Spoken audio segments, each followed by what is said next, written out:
সরস্বতী পুজো মানেই টোপা কুলের চাটনি। ছোটবেলায় একদম ভালো লাগতো না, কিন্তু এখন দেখলেই জিভে জল এসে যায়। মোটামুটি যে কোনো চাটনির মতোই এই রান্নাটা। কুলগুলোকে ভালো করে ধুয়ে তারপর একটি সসপ্যানে জল দিয়ে একটু নুন দিয়ে সেদ্ধ করতে হবে। ঢাকা দিয়ে 5-6 মিনিট লাগে। কুলগুলো ফেটে ফেটে গেলে জল থেকে বের করে নেবে। তারপর একটা কড়াইয়ে সর্ষের তেল গরম করে একটু সর্ষে আর শুকনো লঙ্কা দিয়ে ফোড়ন দেবে।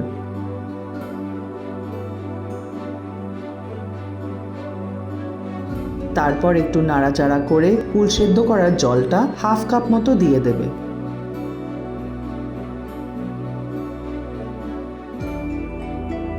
এর মধ্যে এবার সেদ্ধ করে রাখা কুলগুলোকেও দিয়ে দেবে।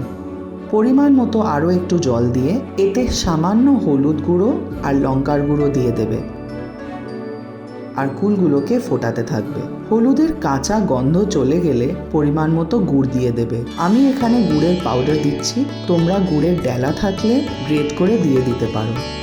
কুলের টক আর তোমাদের নিজেদের টেস্টের হিসেবে গুড় দিতে হবে।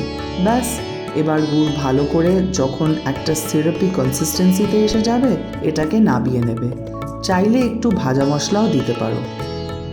এই চাটনি সেরামিক বা কাঁচের বাসনে রাখবে, আর সরস্বতী পুজোর খিচুড়ি ভোগের সাথে এটা কিন্তু পারফেক্ট কম্বিনেশন।